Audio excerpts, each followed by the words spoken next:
Welcome to Prodigy Sport Adaptations. P.S.A. podcast is an unconventional podcast that challenges the audience to think outside the box using real-life experiences, clever narratives, original quotes, and the creative use of satire in order to break the audience free from negative paradigms and push them towards their own personal growth. This is by no means a method to condemn or bash the audience, but instead encourage and showcase a different perspective that might not have been seen before. P.S.A. is designed to showcase to the listeners that the power of the mind is not a joke, and if a person can learn to control their mind and their thoughts, they will ultimately control their life. This podcast serves as a means of entertainment and educational purposes only, and not a replacement for therapy or any other type of professional help that the audience may desire.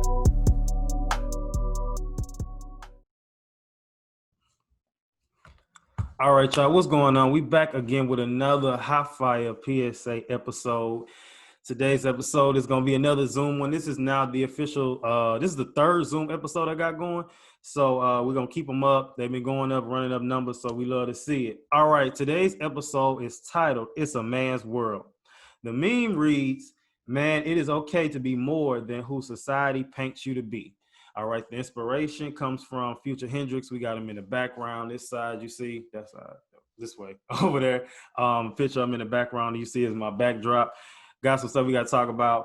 Lonnie Love's book. It was a part in the book that was put on display that I thought was interesting, and it kind of correlates with the topic. So we're going to talk about that. And then the Freshman XXL magazine and some controversy behind that, or just some commentary that was made via Twitter. And then, of course, my guest is inspiration today and all that he does. So please, sir, introduce yourself. Tell the people who you are, what it is, where you from, and about some of the things that you got going. Thank you so much for having me as a guest. Brandon Frame, founder of TheBlackManCan. A little bit about me. I just see myself as a role model, a scholar, and a gentleman, a Renaissance man with a social conscience and a global perspective. Okay, cool. So tell the people where you from. I'm holding it down from Connecticut, 860. All day. That's what I call home. I live in the Bronx, so I also go by a boogie down Brandon, you know. Okay. But I hold it down when people ask me where I'm from, I always rep in Connecticut. Okay, cool. Okay, now when you hear the phrase "man's world," what comes to mind? It's such a that's such a so loaded because. Like I think about, for me, it makes me think about patriarchy and misogyny and how that permeates our society, and that is how, we have the power and privilege to do anything, but simultaneously we should not abuse that. And that is the work that we have to do to level the playing field, if that makes sense, right? It is a man's world, but that's because it was designed to be that way. Right. Anybody that feels otherwise is not really paying attention. Okay, good. Okay. All right, he's coming out the gate with the fire this afternoon. All right, so when you hear the phrase misogyny, what comes to mind? It comes to mind that's misogyny is something that we must acknowledge, that when acknowledges is all over the world. We have all been misogynistic in our thinking and our actions, and we even have to realize that whenever time, and at any point in time, we are sometimes making a rebuttal or a critique towards women, rooted in misogyny, but it's only until you identify or realize or understand that you have privilege that you're actually coming at them in that way. Okay, now last one. Well, no, two more. So when you hear the word woman bash, it's funny because you start talking about the next one before we even get to it. So when you talk about that, so when you hear the word woman bash or phrase woman bash, what comes to your mind? I mean, again, yeah, I kind of answered it, but absolutely, our responses, our critiques, are rooted in misogyny and patriarchy. And if you can't see that, then you are somebody who, when Black women specifically, when Black women say, "I don't feel protected, I don't feel supported, I don't feel listened to," that's because your critique is coming from a misogynistic and patriarchal place. Okay. Now, when you hear the word accolades, what comes to your mind? Accolades, for me, accolades are reminders to continue to do the work, and to remember your why. You know, like I'm somebody who has a fair amount of accolades. Like when people read my bio, I be like, sometimes I don't even like, so I'm still, sometimes I struggle with people reading my bio before I have to do something, because it's like, dang, you know, like, yes, all those things happen and those are the acknowledgments that I've received.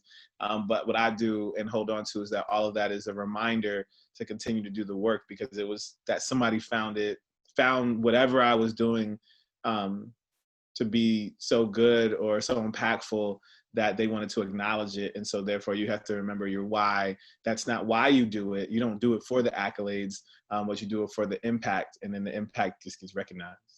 Okay, cool. All right. So I went ahead and defined some words. I went ahead and defined misogyny as the dislike, contempt for, or ingrained prejudice against women. I went ahead and defined accolades, which says an award or privilege granted as a special honor or acknowledgement of a merit. Woman basher is defined. Okay, and I got this from Urban Dictionary, so I thought this was pretty funny. It says a salty man who is mad at a woman who pops her puss severely. So I thought that was interesting. So now, when you hear all this stuff, and then just kind of going off of you as a person and this person that's done all these things, tell us how you got here today. Because you, of course, you were just born into the lane you in now. Like, what got you here? It's kind of a brief, just I guess, background description, I guess. You know, if I went all the way back, I'll try to give a short version of this story. It goes kind of back to maybe even eighth grade, right? In eighth grade, I wanted to, or in eighth grade, well, end of each year, like whether it's middle school, high school, you know, you do superlatives, right? You know, best smile, best looking, you know, most best dressed, everything like that. And I was in eighth grade, I was like hell bent on being best looking, right? Like I actually went around to the girls in my class and said, "Hey, you should pick me for best looking." Like that was like important to me, right? And I didn't get picked as best looking, right? And so I went home upset, right? Told my mom like, "Yo, the kids, the girls think I'm ugly, you know, because I didn't get best looking." Right. And then she goes, "She's Brandon, you got the best superlative," and I got most likely to succeed. Mm. Um, and then in high school, I also got most likely to succeed. And so I've held on to that um, uh, a driving force to continue to do great, to try and do great things. Mm-hmm. And then going to Morehouse allowed for me to realize like all those things, and that I can actually be successful. I can do anything I put my mind to. Like all the cliche statements that I heard growing up, that we all heard growing up, but that are plastered around all our schools. I was like, okay, I can actually do this. And then while I was at school, I was working with young men on the east side of Atlanta. And M.K. Asante is one of my favorite scholars. And he says, once you make an observation, you have an obligation. So I made an observation that Black men and boys need to see positive images of themselves and need to have their stories told. And so therefore I had an obligation to create it. In April of 2010, we made the BlackManCan as a blog, and it has grown into a nonprofit organization that is creating and amplifying stories of what Black men and boys can do. Okay, yeah, I definitely saw that. I had seen it before, and sometimes you see it like scrolling on like your like not your regular feed, but like the explore page. And so I had seen that before, and I was like, okay. And then finally, I had clicked, and I don't know, I had found your page after I found that, because it's good that people sometimes see your work before you. And so I saw your good all the work you did, and then I found your personal page, and I'm like, okay, this is interesting. I need to reach out in some way. So, what about the Urban Assembly? Can you tell us more about that too? Yes, so the Urban Assembly, I am the Director of Social Emotional Learning at the Urban Assembly, where I work with schools and districts around implementation, sustainability, and building their capacity to teach social and emotional learning. I got there I've had this career in education. So I used to be a teacher in Massachusetts, then I became an administrator in Connecticut, and then I was recruited by David Adams for this job here in New York City, where I started as the deputy director, and since in the last week or so, got promoted to director of social emotional learning. Okay, And congratulations. so I'm looking forward to the getting start of this school year. Obviously, it's a school year like no other, but excited to meet the challenge so that we can make sure our young people get the skills and that they need so they can be successful. Okay, so you said you was a teacher. So what did you teach? Because I'm a teacher too currently. I podcast, outside of work and then go to work and teach. So as of now, I'm eighth grade reading. So what did you teach when you was a teacher?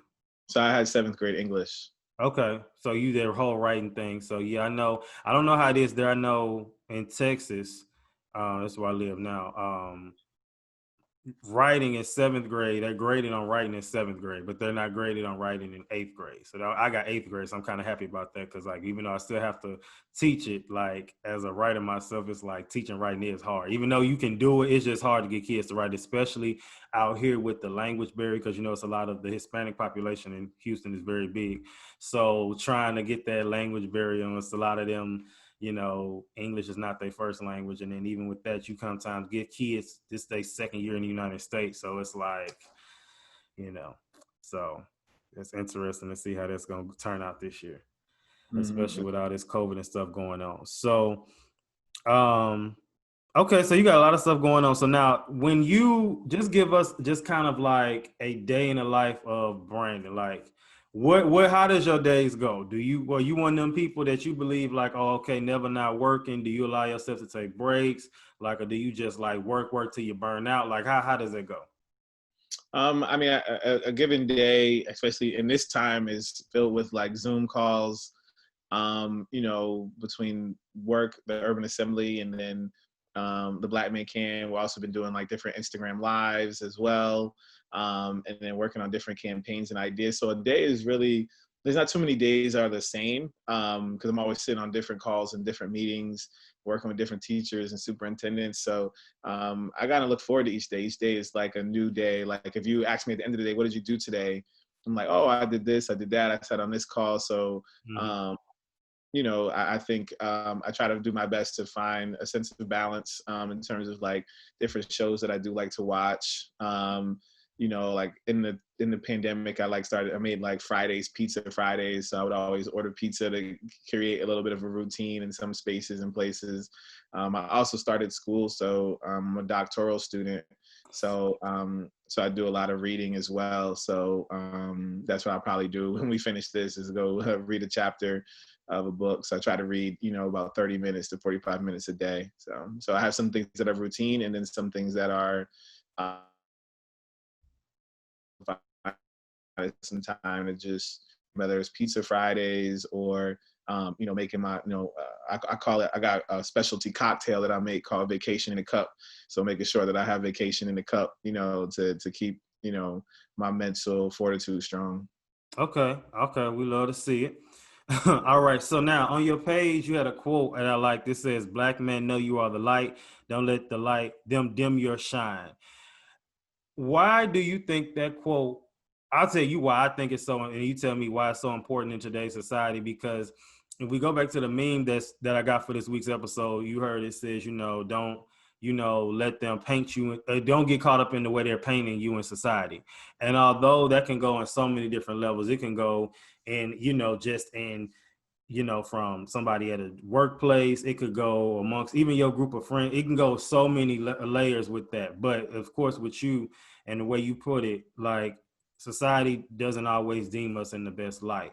So for me, I think it's important to see that. And then we love to see, how you got the Black Man Can, and we see this whole network just dedicated to Black men shining and being successful, although which is against the narrative that society pushes of us being these thugs and violence, and we deserve to get the things that happen to we deserve the things that happen to us, like of course the unfortunate events of George Floyd and things like that. So why did you think that was important to post in such a time like this? Is it kind of like it just kind of lined with the time, or is it something you always kind of didn't say it?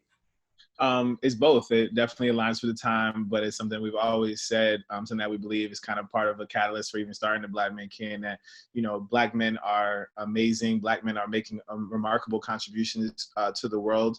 And so we want to highlight those. And so that that you got to let your light shine bright, that you have to let your light shine so that other Black men know that they're not on an island by themselves, so that they don't have to suffer in silence, so that they know that there's somebody else thinking and trying to move in the same way. And then when you let your light shine, that allows for what I like to say, islands of success to be connected. Because if you see this brother light shining and you like, I'm thinking about doing some of those same things, or I'm doing something similar, if you see both lights shining, those lights can connect and build. And then that's how we create collective and sustainable change for our communities. Okay, good answer. All right, I like to hear it. So, okay, so according to a blog called goodmanproject.com, it says men are seen as the light in society as a whole. It says we are expected to bring home the bacon, provide for families, and be the dominant role in the guiding of the offspring. So basically, although society is still changing, we are still looked at as the provider and things like that. Even though in some cases you have some, I guess, like kind of feminist groups that'll be like, oh, well, you know, it's okay if the woman provides and stuff too, which I agree to, but but I still believe that the man should be, the head of the household. But I don't, but I'm personally not against like a woman, working, because in some cases where men be like, oh, my woman better not can't work, she just take care of the kids and that kind of thing. So with that being said, do you feel as though men get away with more than women do in society? I mean, absolutely. Like, we don't, there is the idea like we about provider and protector, but like even that there's like the notion of provider and protector, but like we have to, I think it over, what we have to work on is growing the roles and responsibilities of being a man, I guess, because like people would think about provider and protector, and like that means like I go to work, and as long as I'm going to work and the money's coming in, then I'm doing my part. When Right. that there's so much more to that, right? And so I think we have to really start to expand the role and responsibilities of what we do at home and in our communities, right? And so, because like I just did this one conversation, and so like men get away with so much more. So for example, this guy gave this example where he was like, man, he was looking to do this thing, he's going to go on tour, right? And so he was like, he had this woman in mind to ask her to join his tour around the country. And then he was like, man, but I thought like, she's a mom, she has kids, like she ain't gonna have the time. She's not gonna be able to do all these things. Mm-hmm. However, there's men that he want to ask, but that's not even a thought that he asks of a man, right? That man got kids. He got to do the same thing, but he don't even think that, oh, well, she's not gonna have the time because of those things. Right. He's not gonna have time. That's a simple example of like men get away with so much more, right? Or like, Mm-hmm. or you can even look at it like, okay, let's take men who are not, right, but have most. So like you could be a man and you could have 6 kids with 3 moms, right? That's a lot, but we'll just use that as an example. But like people will still consider you to be a good man as long as you take care of those kids. It doesn't even matter how you may have treated those women, right? Like, oh, and the church reinforces that. Society, do you take care of your kids? Like that, do you take care of your wife, right? Or that mother. Is like, nah, you take care of kids, right? So like that's why you have to expand the idea like provider and protector, because it can fall into one place and not suit and not fit another place. But even if it fits in that one place, then you are a good man. But Mm-hmm. you did that woman dirty. You didn't treat her right, right? But you take care of your kids, so you're good, Right. right? Now you flip that, is a woman, it's like, oh, why you not married yet? Why you don't have kids yet, right? These are the things, right, that when we're talking about men get away with so much more, right? Is like there's no article that comes out that says, can men have it all?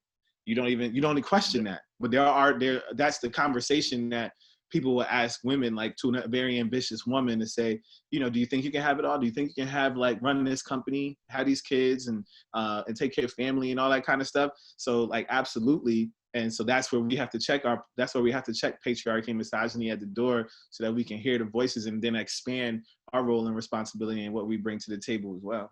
Right, and that's funny because here you go again. Like you don't even know what's coming up next, and you lead into the next thing. So, I got another thing from Psychology Today. It says there are a few ways to spot a misogynist. It said he will disappear from a relationship without ending it. For those that don't know what a misogynist is or don't know the signs, here they are. This is what you've been looking for. All right, he will cheat on women he is dating. He kind of has a Dr. Jekyll and Mr. Hyde mentality. Like he act one way one day and one way another, like it switch up. It says that he will be prepared unconsciously to use anything in his power to hurt or bring you down, bringing the woman down. He is extremely competitive with his woman. He will make promises to the woman he often fails to keep. And then it says he is cocky and controlling of women. So I think that's interesting because, we hear the term misogyny and some people got an idea of what it is, but they really don't know. But one person that I know, which I'm kind of in the fence about, but one person that I know that people talk about who is the alleged king of toxicity and misogyny, and that is Mr. Future Hendrix, rapper extraordinaire. Got him, over here right there at the top. One of my he definitely in my top 5 rappers, but I gotta keep it 100. He is, I'm gonna say allegedly, kind of toxic with his songs and stuff. But society loves that. Unfortunately, we are in love with toxicity. We are in love with misogyny. We hate it. It's like the world hates stuff. They love stuff that they hate.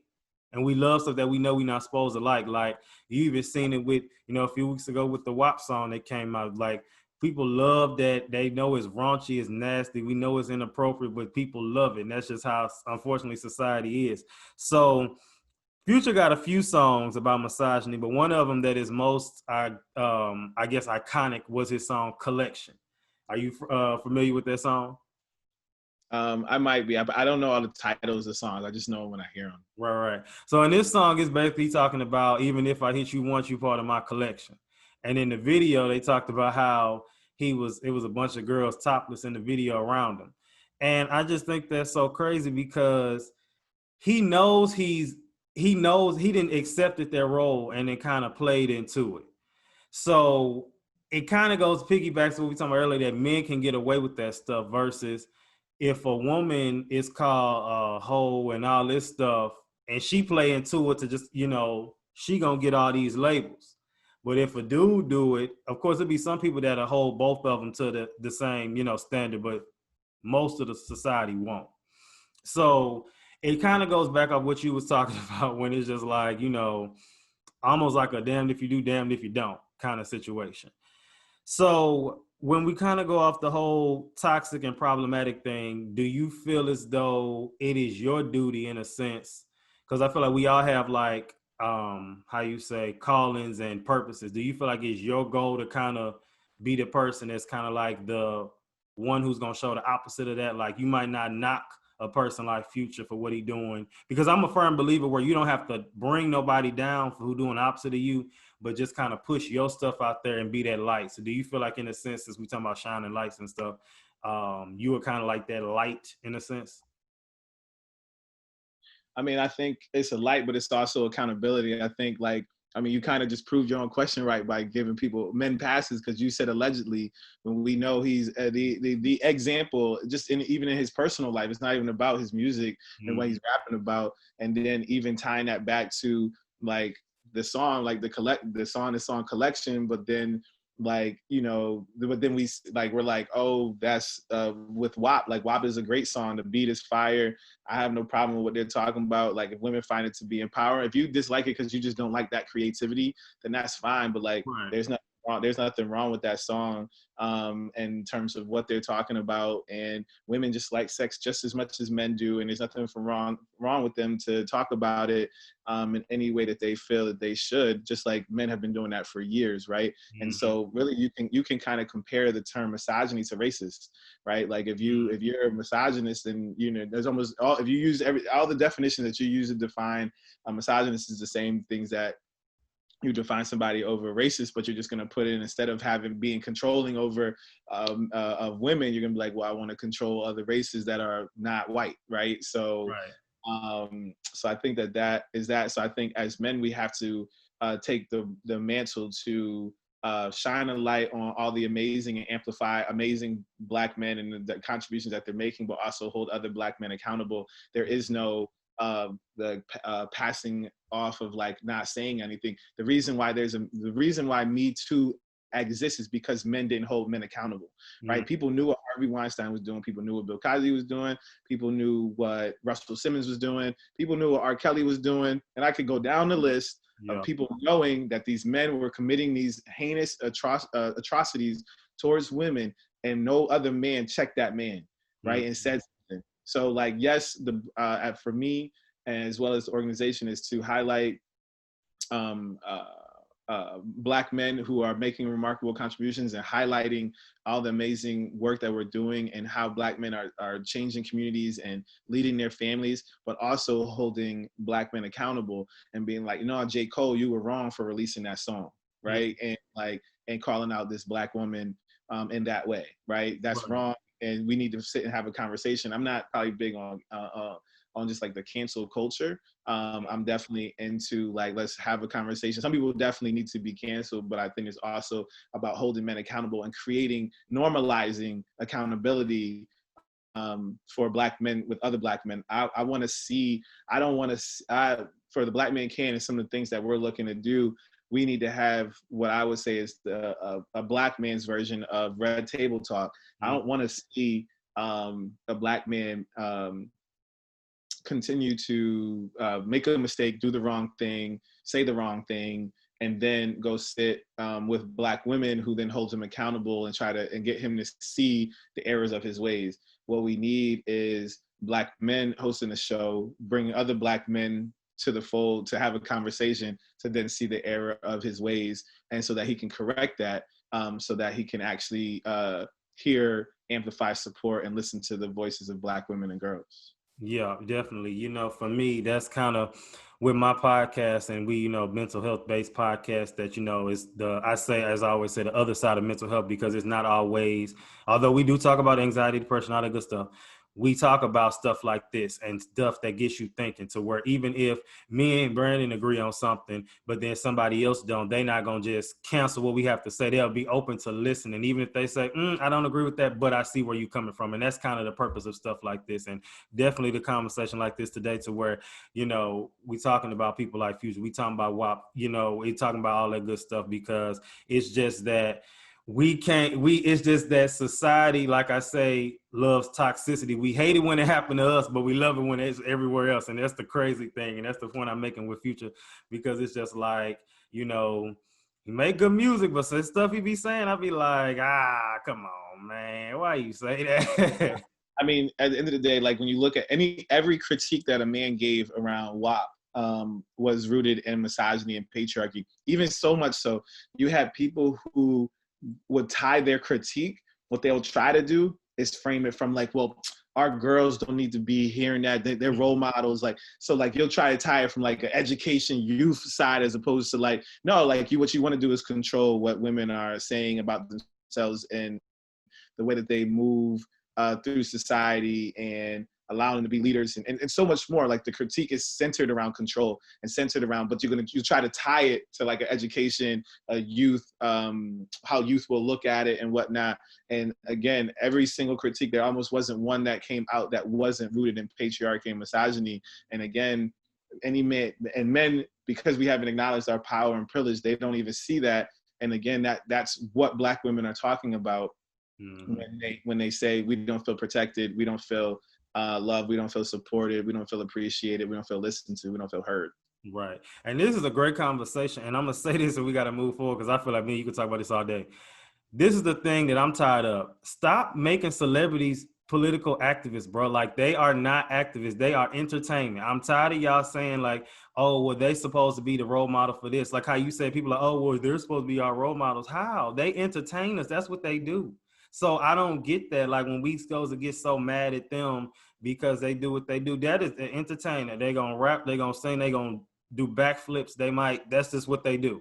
So if they want to make a song like that, that's on them. But we need to stop making it seem like they're supposed to be like Michelle Obamas and stuff. Like that's just not their lane. And that's okay. And that's, to me, the importance and the power knowing your purpose, like I asked you earlier, because you know what's your lane and what's not. So that's my thing. But definitely great conversation. I said we'll be talking about that all day. All right. So what is your advice to anyone, especially a man who feels that their voice, feeling like their voice doesn't matter or doesn't feel worthy, or that they don't feel like nobody cares? I mean, first, that's a very real thing. So like I'm working on something, a new project. And so that it's talking about that, like it's talking about um being a victim but also an agent of oppression, right? And so what you're speaking to is kind of the victim side of things, right? Because of systemic racism, because of institutional racism, and all the different things that kind of participate in terms of the negative imagery and portrayal of us. All these different things play into us not feeling, also not feeling heard, right? And also not feeling worthy, and the work that we have to do for ourselves so that we can get to that place of feeling confident, but know that we belong at the table, we can lead the table, right? There's so much work that we have to do there. And so I think the one big thing around that is around creating groups as men, to bring men together so that we can foster that type of brotherhood amongst each other and speak life into each other. It's so important to make sure that we create those communities for each other so that we can know like that there's that encouragement there. There's that like, you listen, brother, like you can be great. You are successful. You have the tools, or create the spaces where men can go get the tools that help them overcome that, right? Or like we did a conversation with Stevan Lewis. He's out of California, and his whole he's a psychologist, or therapist, and his main focus is on imposter syndrome. And so what you're speaking to is like, even the brother who does get some accomplishments and makes different waves in life still feels like, I'm not worthy, I'm not doing enough and whatnot, as opposed to like stopping and smelling the roses and realizing like, I'm doing my part, I'm making remarkable contributions to the world, and then how can I share that with other men so that they can feel empowered to do the same and know that their voice does matter, whether it's just in your household, at a school, in your community, or society, and knowing where's the role that you want to play. Like, it's okay. Like, you don't necessarily have to have this national platform. Like, you can just be impacting your 4-block radius in the community that you live in, or the city that you live in, or the state that you live in. So it's kind of like thinking about getting men to see like your voice does matter, and creating spaces for them to have the opportunity to do that, and being happy with that. Okay. All right. So yeah, my bad. Basically, too, I when we was talking about earlier how like men can get away with stuff, you know, it was something I saw where it was talking about Lonnie Love, and it was talking about her new book. I tried to change so you didn't have to, and it was a excerpt apparently that got I put out there where she was basically talking about how she had tried out for a role on a hit show and she didn't get it, and she looked back and things came out later, and didn't necessarily come out from the network, but things came out to where she felt as though her weight had something to do with it. And she made the comment that a man can be big and fat, but when a woman do it, it's a problem.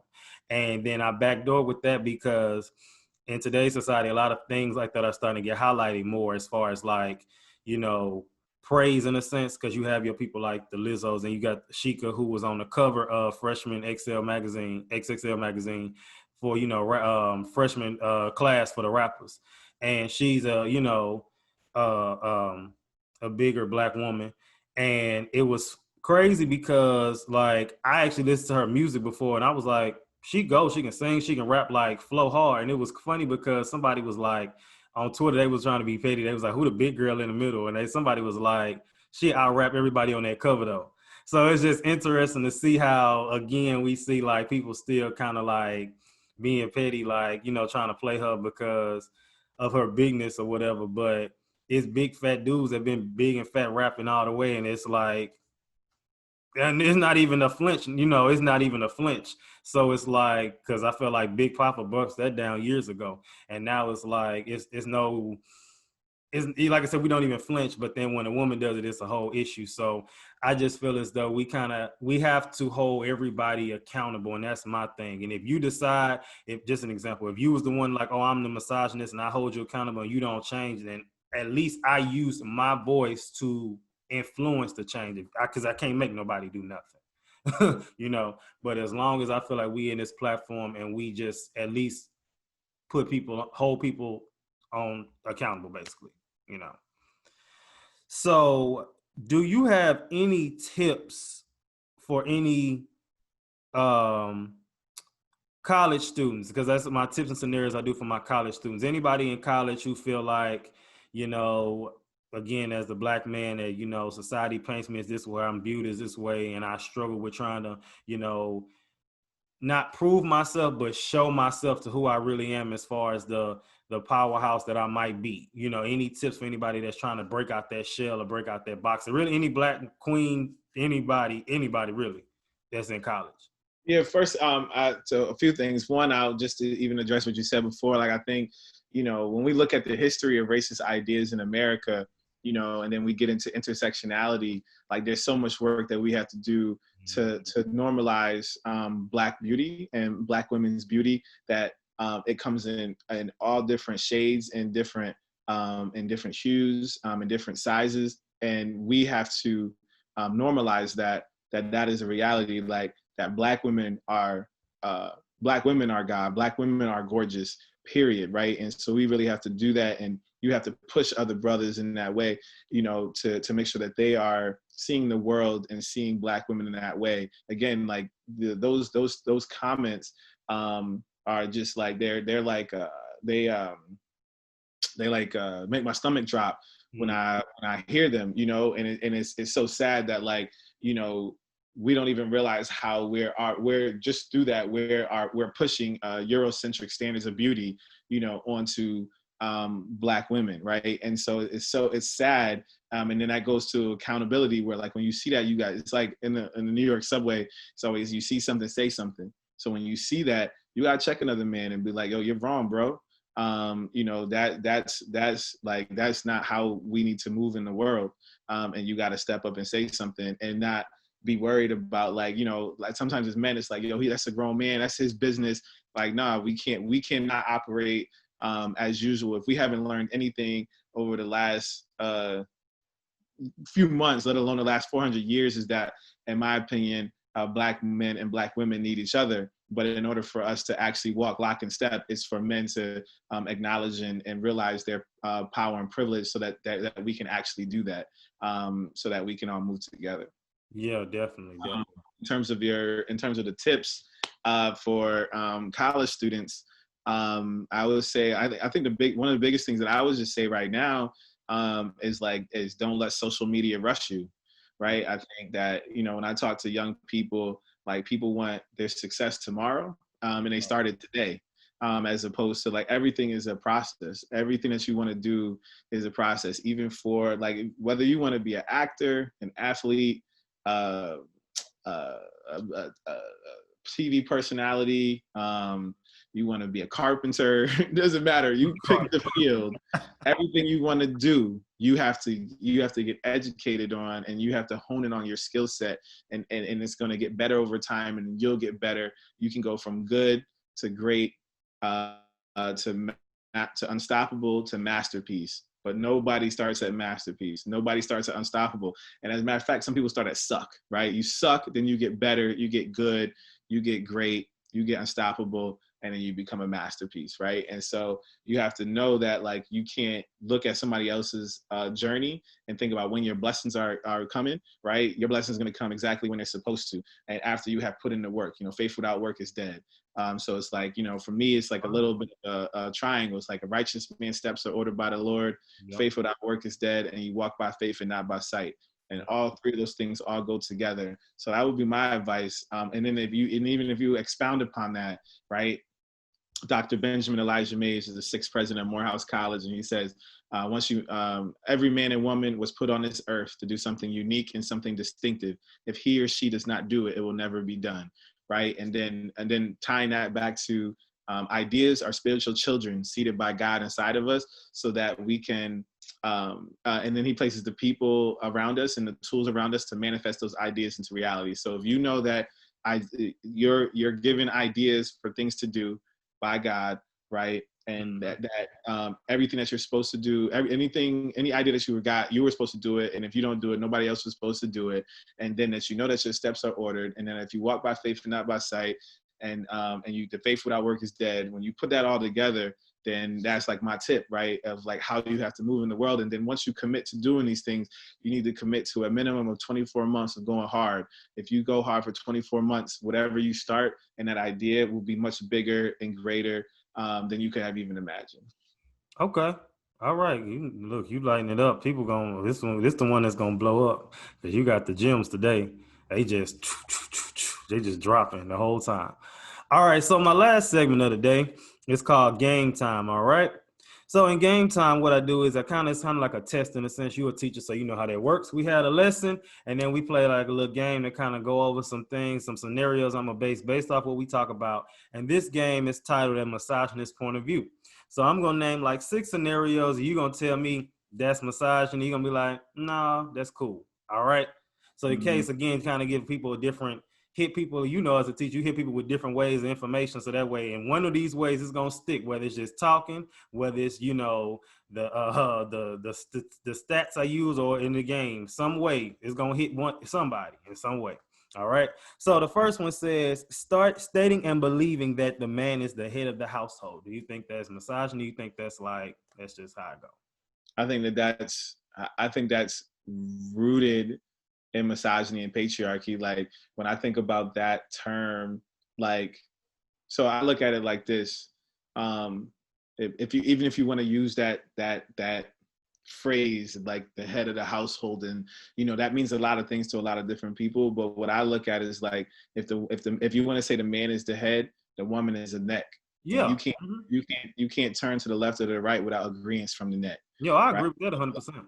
So therefore, like that's like a like what does that mean, like head of the household, right? So like, because like you can also have a woman who like, so like I'm just you said you're a teacher right now, Mm-hmm. right? So like that's almost like if you use that, and that's why this is how it ties back to misogyny, right?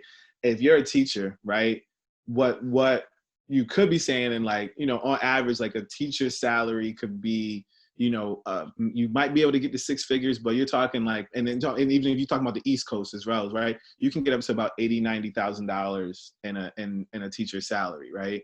What if you're tying your head of the household back to like this control that you want to have because of the money, and you provide that, what you have now cost yourself potential blessings, because you're like, well, I'm not going to date an accountant, I'm not going to date a lawyer, I'm not going to date a doctor, I'm Mm-hmm. not going to date there's a woman with an MBA.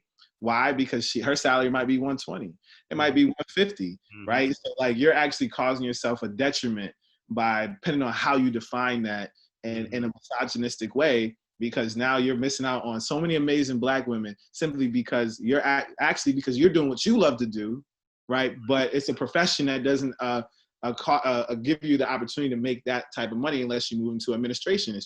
That's just what it is. But you love being in the classroom. You want to be a career teacher. So Mm-hmm. because you're being a career teacher, you're going to let a misogynistic view keep you from amazing Black women, and only because they make more money than you. Right.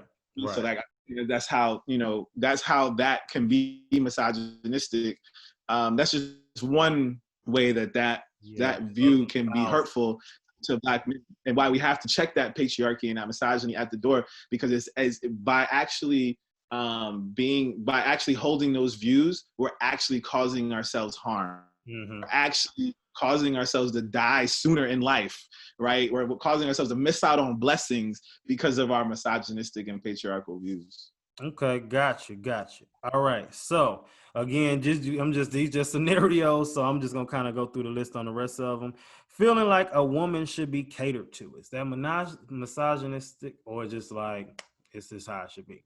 I mean, absolutely. Like, what I'm saying? This is the woman that you are saying, I want to spend the rest of my life with you. I am saying, you know what? I'll even tie it to this, right? Mm-hmm. Absolutely. Because guess what are you gonna do when you have a daughter, Right. right? And then what are you gonna expect the man to do for her when she has now moved on to out the house and is a grown woman and living on her own? So you have to see, you like, my mom just got married, right? And one thing that I began as a young boy, I saw my mom as mommy, right? And then when mostly probably when I graduated from college and got into my 20s, I started to realize my mom as a woman, right? Because she's not mom anymore. I'm also self-sufficient, so I don't need her to be mommy, right? She's now a woman, right? And so even and if you take that same process, that's how you have to see all women, right? Like as a woman, and that you as a man should be stepping up to court her and show her, and then she comes back with the reciprocity that allows for her to, because she sees you leading in a way that says, I can love on you because you love on me the way that I'm deserved to be loved. So like to that point, that should be done. It should be a no-brainer. I just try to maybe provide a little bit of context of how you get there. Like, cause like, when I see it say, normalize luxury for Black women, absolutely, right? Whether that's her providing for herself or you being able to buy her a gift from time to time. But we absolutely should be catering to women and treating and loving them the way that they deserve to be treated, and loving them in a way that strong doesn't have to be in front of Black women, right? You should be loving loving her so much that all she is just Angela, right? Like she doesn't have to, or she's just a Black woman, not like she has to show up as a strong Black woman because you love on her the way she deserves to be loved. All right, let's go on to the next one. So it says, feeling like it is okay to go somewhere without explanation. I already know your answer, but I'm just going down the list.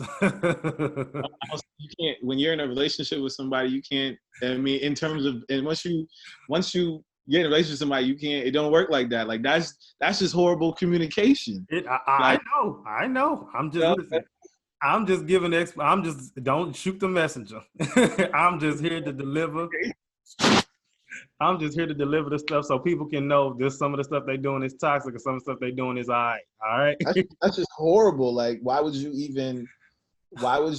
like, that means that you don't want to be in a relationship. And as a man, you should own that, right? Like as a man, I'm just saying, talking about it, like as a man should say, like, if I don't want to communicate with somebody and let them know how I'm moving, where I'm going, then you should let her know up front, like, I just want to be friends. I just want to mess around. I just want to be, have fun. You send me a text, we hang out, when it's the right time. Other than that, we do what we do. Right time. All right, so the last one we gonna do. Feeling like well, see, that's the thing, because a lot of these you kind of didn't answer with your breakdown. So we got it, y'all got it. So y'all got it. All right. So we moving on to the last stage, and it's just a question, a challenge for the week. This just a question for everybody. So as it says, men, do you feel as though you have more an advantage in society than women? Women, do you feel as though men have more of an advantage? And then I want y'all to tell me, what is your take on misogyny? So after we done kind of dissected this, some people hadn't heard the term, but we really people, I feel like not enough people really talk about it. And I feel like sometimes it's more of just a professional way. And that's kind of the beauty of this podcast, because it's like we just talking. And that's sometimes what we just need to hear, just people talking. Just because sometimes it's just always, oh, well, these statistics, like, come on, let's just talk. And I feel like this was good today. And we definitely did a lot of that. And this was the perfect topic for you. And I didn't even realize that. So it's funny how they worked out. So anything you got to say before we go today? About what you just said, or just in general, anything? Listen, I guess based on the topic that we are talking about, as Black men, we must know that we can both be a victim and an agent of oppression, especially in Black spaces. Mm-hmm. And you have to do the inner work with yourself and with your fellow brothers to understand, realize, and see your patriarchal and misogynistic ways, so that you can do better for yourself, so that you can hear, support, amplify, listen to Black women, so that we can all move together. Like, we have to be locked in step, but right, because of patriarchy, period, right? Mm-hmm. So because of patriarchy, because of so you have like white male privilege, right? But because we are male, we have Black men privilege. Like, there's a reason why everybody knows Emmett Till, but you don't know any Black women who were lynched in the same way, right? Like, no, they know, and even Black women, because I don't really know too many. I don't know the stories of that, but everybody knows Emmett Till. That's because even in, or like when we talk about George Floyd, but women were talking about, like, Say Her Name and Breonna Taylor and Sandra Bland, is because of privilege. Black male stories will always be hyper. Be hyper aware of Black male stories over Black female stories, because that is what patriarchy and misogyny and privilege will do, right? That's just how it works, right? And so that's why we have to realize that, so that we can realize that when Black women are calling us out, it's not a call out, it's a call in, Okay. right? We have to see that, know that, understand it, so that we can then move together and move forward. So I just challenge all my brothers who listen to this podcast to think about that, and think about how and when and where they always need to check their patriarchy, their misogyny, and their privilege at the door, especially in particular when we're discussing Black women, because we as Black men can vote. We are victims, and we could spend a whole nother podcast just talking about how we're victims, but we do have to understand that we are and have been agents of oppression. And when we're agents of oppression, it is 99.9% of the time against Black women. All right. All right. Dropping some more gems on our way out. He said, not a call out, but a call in. We got to hashtag that. Okay, so I want to thank my boy Brandon for pulling up on me via Zoom today. PSA signing out. Always remember, keep your head up like your neck hurt. Remember who you are and make your mind up. Don't let it make you.